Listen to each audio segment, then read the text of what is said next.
দাঁত ফেললে কি চোখের কোনো ক্ষতি হবে কিনা, স্কেলিং করলে দাঁত নড়ে যাবে কিনা। কিন্তু আসলে সব দাঁতের গর্তেই ফিলিং করা সম্ভব হয় না। দাঁতের চিকিৎসা নিয়ে আমাদের দেশে অনেক ভুল এবং ভ্রান্ত ধারণা আছে।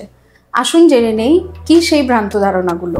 আমি doctor Anika Salsabil, senior medical officer হিসেবে আছি Faraji dental and research centre Banasree প্রধান শাখায়। খুব কমন একটি প্রশ্ন আমাদের কাছে এসে পেশেন্টরা প্রথমেই জিজ্ঞেস করে যে ম্যাডাম, দাঁত ফেললে কি চোখের কোনো ক্ষতি হবে কিনা। এটি আমাদের দেশে একটি চরম পরিমাণের ভ্রান্ত ধারণা, যেটি সবার মাঝে বিরাজ করে থাকে। আসলে দাঁত ফেললে চোখের কোনো ক্ষতি হয় না, চিকিৎসা বিজ্ঞানে এর কোনো প্রমাণ পাওয়া যায়নি এবং বর্তমান চিকিৎসা অনেক আধুনিক পর্যায়ে চলে এসেছে। দাঁত নষ্ট হলেই যে দাঁত ফেলে দিতে হবে এমন কিন্তু নয়। প্রথমেই আমরা চেষ্টা করে থাকি দাঁতটিকে রাখার।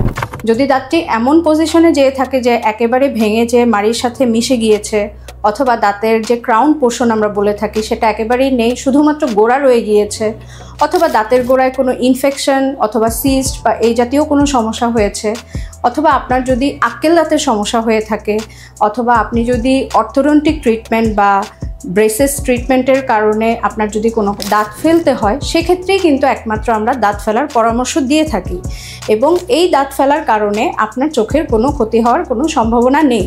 একজন চিকিৎসক অবশ্যই কিছু পরীক্ষা নিরীক্ষা করে তারপরেই আপনাকে বলবে যে আপনার দাঁতটি ফেলা যাবে কিনা বা আপনার কোনো সমস্যা হতে পারে কিনা।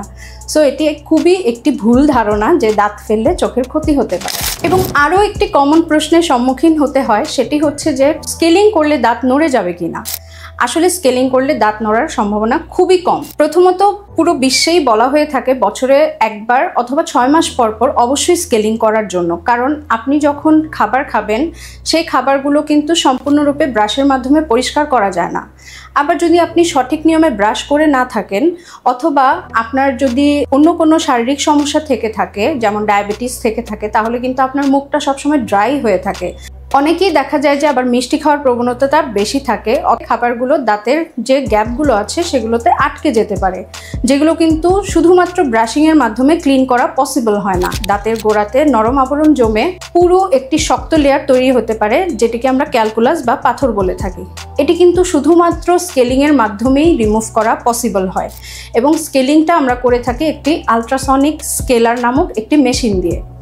যে মেশিনটি শুধুমাত্র ভাইব্রেশনের মাধ্যমে আপনার পাথরগুলোকে রিমুভ করে থাকে। হ্যাঁ, কিছুটা আপনার ব্লিডিং হতে পারে, আপনার দাঁতগুলো কয়েকদিন একটু ফাঁকা ফাঁকা মনে হতে পারে, অথবা একটু শিরশির করতে পারে, কিন্তু এছাড়া অন্য কোনো মেজর সমস্যা আপনি যদি ফিল করে থাকেন তাহলে সেটা অবশ্যই আপনার ডেন্টিস্টকে জানাতে হবে। কিন্তু তার মানে এই নয় যে আপনি স্কেলিং করলে আপনার দাঁত পড়ে যাবে বা দাঁত নড়ে যাবে।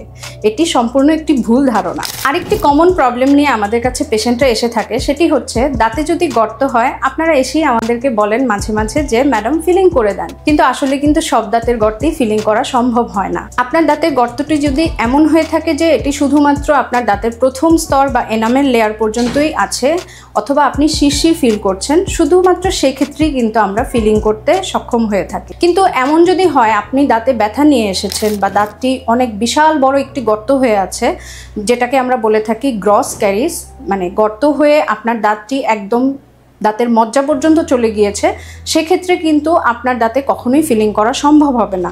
হ্যাঁ, কিছু ক্ষেত্রে দেখা যায় অনেক বড় গর্ত বাট পেশেন্টের কোনো পেইন থাকে না, যেটাকে আমরা অ্যাসিমটোমেটিক দাঁত বলে থাকি, কিন্তু সেই দাঁতগুলোর ক্ষেত্রেও কিন্তু কিছু ক্ষেত্রে আমরা ফিলিং করতে পারি না। সো দাঁতে গর্ত হলেই যে ফিলিং করে সেটাকে ঠিক করতে হবে, এই ধারণাটিও সম্পূর্ণরূপে ভুল। একজন চিকিৎসকের কাছে গেলেই একমাত্র সে আপনার দাঁতটি পর্যবেক্ষণ করে বলতে পারবে যে আপনার দাঁতে ফিলিং করা সম্ভব নাকি এই দাঁতটিকে অন্য কোনো প্রক্রিয়া যেমন রুট ক্যানেল প্রক্রিয়ার মাধ্যমে ঠিক করা যাবে। অনেকেই মনে করে থাকে শিশুদের দাঁতের যত্নের কোনো প্রয়োজন নেই বা দুধ দাঁতের কোনো যত্ন নিতে হয় না। এটিও কিন্তু সম্পূর্ণ ভুল ধারণা। প্রথম থেকেই যদি একটি শিশুর দাঁতের যত্ন নেওয়া হয়, হোক সেটি দুধ দাঁত অথবা পার্মানেন্ট দাঁত, তাহলে কিন্তু শিশুটির মানসিক এবং শারীরিক বিকাশে অনেক ভূমিকা পালন করে থাকে এই দাঁতগুলো। সো যেটা করতে হবে, প্যারেন্টসদেরকে প্রথম থেকেই একটু সচেতন থাকতে হবে যে শিশুদের দাঁতে কোনো গর্ত হচ্ছে কিনা বা শিশু কোনো কমপ্লেন করছে কিনা ব্যথা বা শিরশির হওয়ার মতো।